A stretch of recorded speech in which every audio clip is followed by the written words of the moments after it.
Hello everyone, welcome back to my channel, and in this video we are going to start a very important chapter from class 12 computer science with Python. And in this video we are going to discuss about working with functions. Okay, so if you are new to my channel, please subscribe my channel. Otherwise, let us continue our topic. So basically, dear students, when we are discussing about functions, the function term is not new to us. It is known term to all of us. So basically, we will try to understand what is Python functions and why we are going to use this one. So it is known to us that for large programs, basically we are avoiding large programs because it is difficult to manage a single list of large instructions. So when we are talking about Python functions, so Python functions can be considered as a group of statements written to perform a specific task. So generally it is needed when we want to break our large programs into smaller units. Okay, so first we will discuss that what is the need of function, and then we will discuss what are the advantages of functions. In maths also you have learned different types of functions. Okay, in polynomials chapter you must have read functions. So when we are talking about Python functions, it means we are going to perform something. We are going to do a specific task, and to do that particular task, some set of statements are written, and when it will be required, we will use those set of instructions instead of writing the code again. Okay, so once we have written the code for any particular requirement, now it is saved under a name, and when we will require to perform that particular task in any of the program, instead of writing the code again, we will simply use the name of the function so that those set of statements will get executed and our task will be performed. So here you can see that mean of function is, in Python, a function is a group of related statements that perform a specific task. Just I told to you, and it helps to break our program into smaller and modular chunks. As our program grows larger and larger, functions make it more organized and manageable. So just now I told you that for larger program it is very difficult to manage it, and it is very difficult to identify the error, to rectify the errors. For that purpose, large programs are divided into smaller parts. So let us discuss what are the advantages of function. So the very important advantage of function is it helps us to make the program modular, means we can divide our programs into smaller components in modules. Next, using functions, we can divide a large program into number of functions or modules. Understanding the program becomes easy because a large program has been broken down into smaller components.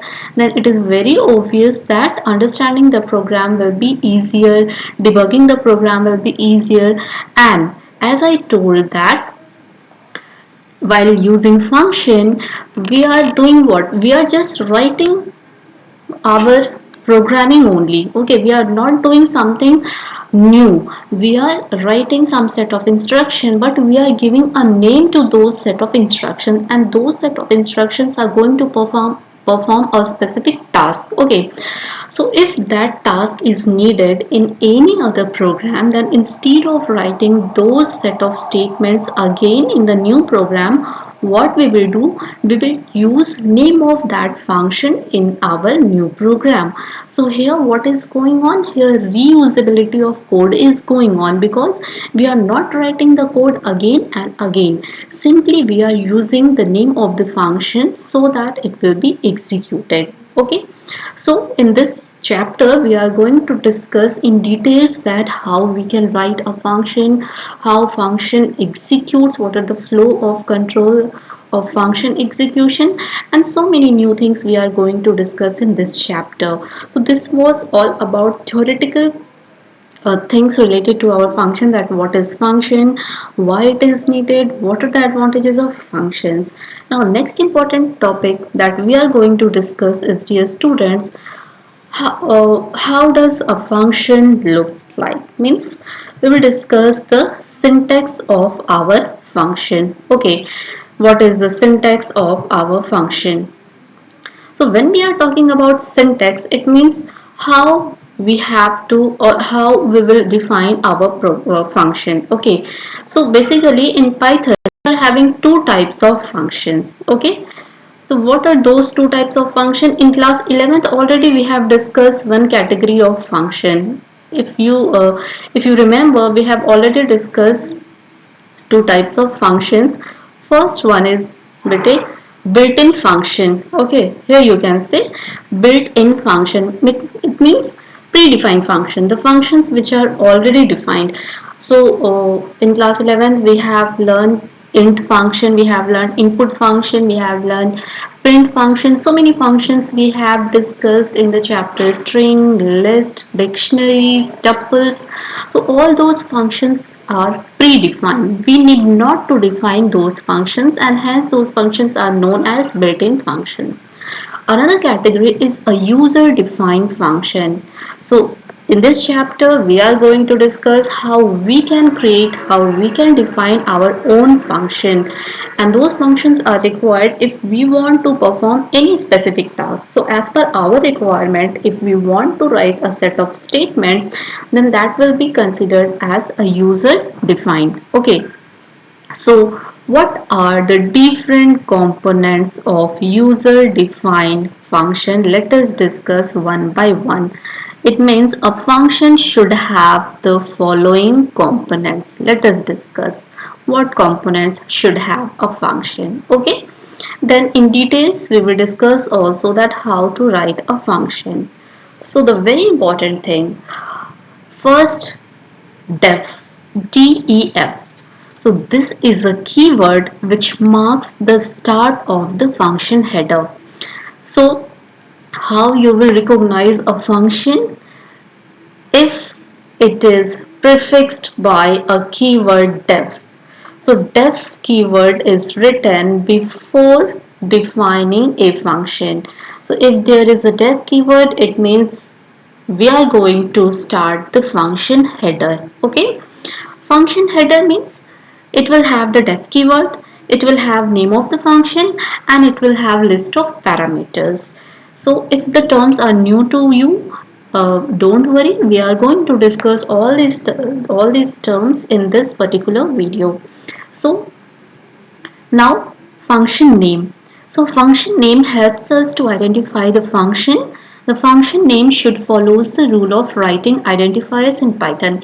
In class 11th we have discussed already naming convention rules for identifiers, and those rules are also applicable for function name. Okay, so your function name should be very much relevant to the task which you are going to perform. Suppose you want to write a function to add two numbers. So for that you may give a function name sum. Okay, so you must give a very relevant name to your function. Now the second thing is list of parameters. So these help us to pass values to our functions. These are optionals. We will discuss these things in details also. Now parameters are of two types. First one, arguments. Second one, parameters. Dear students, here we are just discussing the things in theoretical form. I will give you all the practical aspect of these things also. Okay, so if you are confused now, then your confusion will be cleared when we will discuss this in practically. Okay, so parameters can be arguments also, parameters also. So arguments are those variables which appear in function calling statement, and parameters are those variables which are appear in function definition statement. Next thing which we are having is this colon. Okay, this marks the end of the function header. Now these are the statements, one or more valid Python statements that make up the function bodies. Statements must have the same indentation level. Okay. Then Return variable, it is again optional, an optional return statement to return a value from the function. So a function definition can have these following components. Okay, now we will move to the next part, and in the next part we are going to discuss about that how to write a function and what are the different varieties of our user defined function. Okay, we are going to discuss the different varieties of user defined functions, but before that let me show you the syntax of function. Syntax of function, just now that we have discussed that what are the different components of function, so that makes syntax of function. Okay, so here you can see first what we have to provide. First we have to write the def keyword, then any function name, and your function name must follow the identifier naming convention rule, and here parameters. Now parameters are optional. I will tell you later on that when to use parameters and when this can be skipped. Okay, now here we are having statements. Now here you can see, dear students, the indentation level has been changed. Okay, so all the statements having this indentation level will be a part of our this function definition. Just to be clear, all the statements indented to this level will be a part of our this function definition, and those statements will be known as our body of the function. So here we can see that this first statement is the function header, and these are the body of statements. It may be single statement, there may be multiple statements. It just depends upon our requirement that for what purpose we are going to define our function. Okay, now here already we have discussed these things. Okay, here already we have discussed that def means we are going to start writing our function. This is name of the function. Here you will have parameters. Parameters means they are just variables. Okay, and here body of the function. Here you can see a colon is also there. Okay, after putting colon, when you will press enter, your level will be indented automatically. Okay, so all these indented statements will become part of your function definition. So I hope you must have some little idea about the function, the structure of function. Okay, now we will discuss in how many types we can write our user defined functions. Okay, so the simplest example we are going to discuss is the first one, functions without arguments. Dear students, just now we have discussed that when we were discussing about syntax of functions, I told you that parameters or arguments are optional. Okay, it means it is not compulsory to provide parameters or the arguments. Okay, so we are going to discuss the first category, that is functions without arguments. So how we can write this one? If we do not pass any arguments or parameter to the function and the function does not return any value, this is the simplest function definition that we can write. Okay, in this example we are not passing any argument and we are not returning any value. Okay, so how our program will look like, let us see.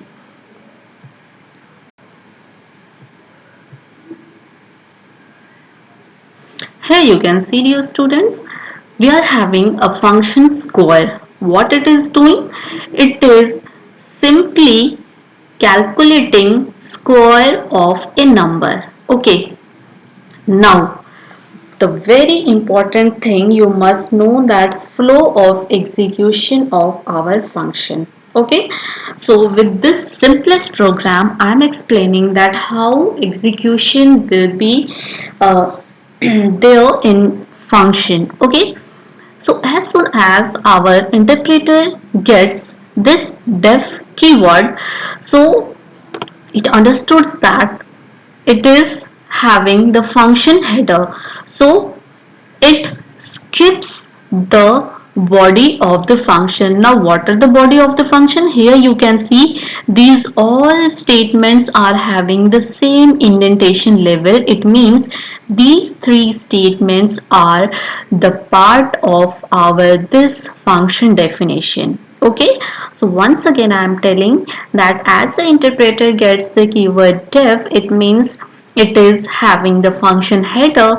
so it will skip all the following indented statements. These statements are not going to be executed. So you may ask me that when the statements will get executed. Now the function definition will executed only when it is called.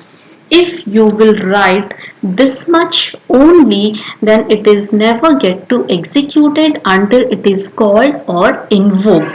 Okay, so how to call a function? Now these were the statements, these were the body of the functions, and to call any function you have to write name of the function. Okay, and here since we don't have any parameters, that's why here there is no parameter is written. Okay, these two should be matched. If you are having no parameters, then also during calling statement you should not have any parameters. If here you have entered any parameters, then here you have to also enter some parameters. So in this situation we are using that here we don't have any parameters. Okay, what basically we are doing in our function? In our function we are asking the user to input any number, and we are calculating a square of that particular number, and we are printing square of that particular number, and just we are calling it here.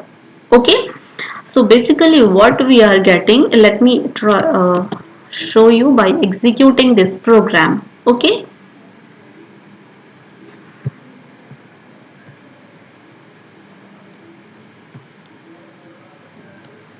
so here we are having the code, and when you will run this program, okay, first save it.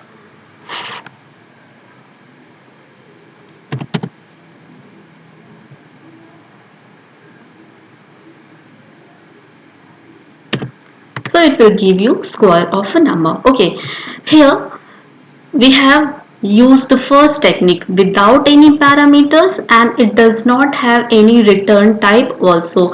But dear students, you this is not the very skill type of programming. Okay, so let me first tell you that in which situation you can use parameters and in which situation you can use return statement. So basically if we will come back to this our mind map, you can see here the first one was very simple type of programming, user defined function, that our function is without arguments and without any return type. Second is what? Functions with arguments but without returning any value. Okay, so in this type what will happen? In this case we will pass arguments but we will not return any value. Okay, so let us try to modify the same program by passing arguments but without returning any value. How we can write the same program?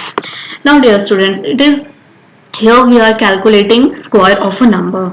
It means we are going to perform our operation on which value? On this particular value. Okay, so if you are having any raw material on which you want to perform your operation, then that value can be considered as your parameter. Okay, so now you will generalize the thing. Suppose you want to calculate area of circle. Okay, so all of us know that for calculating area of circle radius is needed. So radius, the input of radius is needed, so radius can be taken as our argument. Suppose you have been asked to calculate area of rectangle. To calculate area of rectangle, we must have length and breadth. Now you can pass length and breadth as parameters. Okay, so here you can have multiple parameters. So I hope you have understood that in which situation you can use parameters. That's why I told you this is not the good way to write a program. Just I am showing you that in how many different ways you can define your function. But if you are having any input variable in your program, then you can pass it as your parameter. Okay, so here I am removing it from this place. Okay, and instead of writing it, sorry, what we will do here, we will pass a.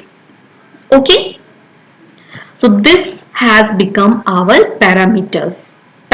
Okay, only one parameter is there. Now this has become our parameter because we are going to find the square of this a. That's why I have passed this a as our parameter.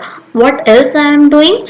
Just rest of the things are remain same. But in the previous example, dear students, I told you that this function definition and this function calling statement should match. Okay, so here we can see that name of the functions are same. Okay, but parameters are not same.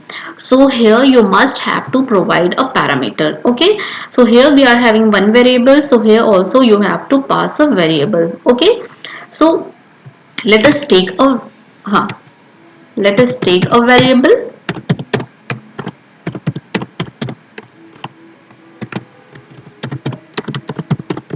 Okay, we have entered a variable and that value will be passed here.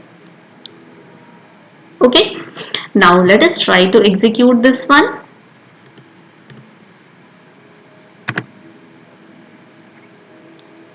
So suppose I am entering 6 and it will give you square. Okay, so got the difference between first and second situation. In the first example we won't have any parameter, but in this example we are having a parameter. Similarly, as per the requirement, as per the situation, you can use any number of parameters in your program, but here we don't have any return statement. Okay, now in the third example I will tell you that when you have to use the return statement. So third example is function with arguments and returning value. So in this example we will have arguments as well as return statement. Okay, so let us modify the same program. Now here what we want to do, sorry, okay,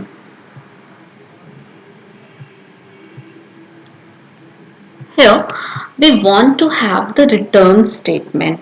Okay, so when to use a return statement? Suppose you are calculating something. Here what we are calculating? We are calculating the square of a number.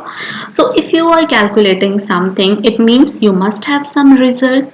Now that result can be returned back to the calling function. So if you are returning, if you are using the return statement, then just instead of writing print statement, we can return here the value. Okay, you can return here the result. So we are getting our result in B, and that's why I am returning the result which has been stored in B. Now the another change that you have to do in your function calling statement is, here you have to write another variable, because when this return statement will be executed, that value will be stored in this variable. Okay, so earlier we were not returning anything, so this variable was not needed, but in this situation we are returning something, so we must have a variable here to store the value which is coming from here. Okay, so now our result is stored in RAS. So here we will print this result, okay, by using the value RES. Okay, now I have not deleted this print square. This statement I have not deleted, dear students, because I want to explain you that I told you that all the indented statements are part of function definition. Okay, so these three statements are part of our square function, but once you have returned the return statement, then any following statement of that particular function definition is not going to be executed. So this particular statement is never going to be executed, because once we have returned the value, then our control will move here, and then this following statement will execute. Our control will never going to execute this one, because here we have returned the value. Now let us try to execute this one. 7, and you can see here the last print statement is executing, not that print statement. Okay, because we have written the return statement. But if you will write this one before the return statement, then it will execute. Okay, because we have write the print statement before return statement. Now let us try to execute this one. Now we will have both output, both value in our output. So 64, 64. Okay, so hence we can see that once we have returned the value, if there is any following statement in our function definition, it is not going to be executed. Okay, so if you are having multiple functions in your program, you may have multiple functions in your program also, because here we are having one function square, you may have another function also. Okay, so generally all the function definitions we are writing at the top of our Python program.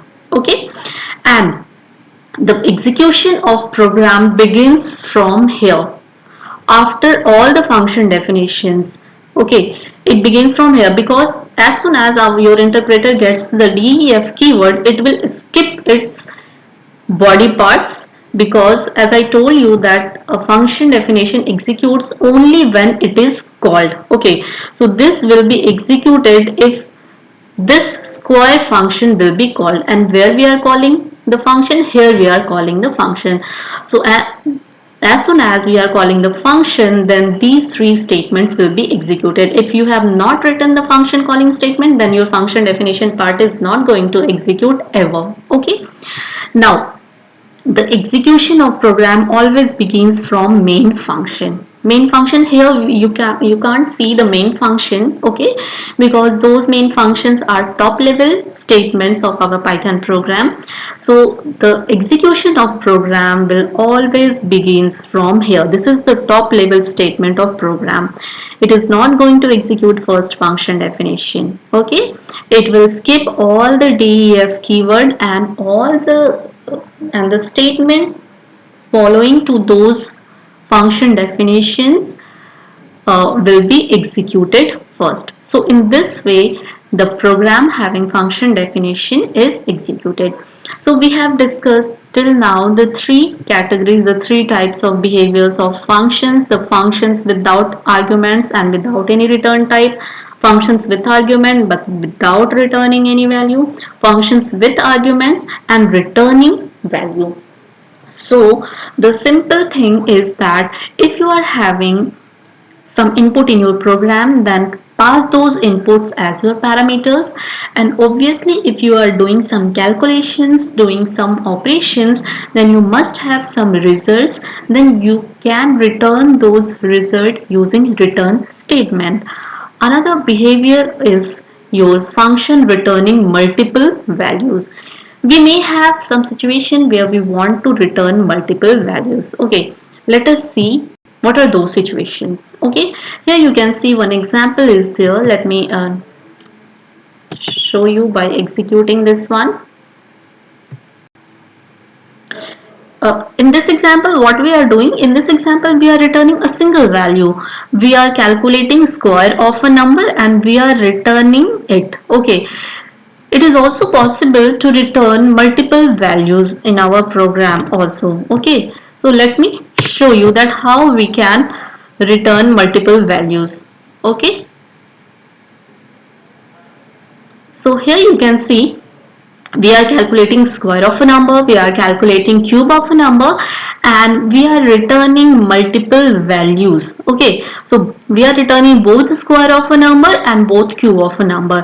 So how many values we are returning? We are returning two values. So when we are calling our functions, okay, in that statement we have returned the two variables, okay, to store what? S will be going to store square of a number and C is going to store cube of a number. Okay, so in this way we can return multiple values also. Let me show you by executing this one. So suppose I'm entering here 4. So here you can see it is giving us two values. Okay, square of a number 16, cube of a number 64. Okay, now what will happen if I am writing here only res? Okay, let me remove these statements. Print, suppose I am writing res only. Okay, so if we will execute this one, what will happen? Let us see. Enter a number, suppose I have entered 6, and here you can see we are not getting any error. We are again getting the result but in the form of tuple. Okay, so if you are writing only a single variable, then the multiple variables which we are returning will come in this variable, but this will be now treated as a tuple. But if you want to keep those two different values in two different variables, in that case you have to use here two different variables. Now in that situation those values will be referred by two different variables. Otherwise those two values will be stored in the form of tuple and name of the tuple will be res. Okay, so I hope this much topic must be clear to all of you. Since this chapter is very important and this topic is going to be very vast, so let us have this much for today. I hope you have understood all the topics. If you are having any doubt, you may ask me so that I can clear your doubt in the next video lesson. So if you like the video, don't forget to subscribe it, like it and share it. Thank you for watching.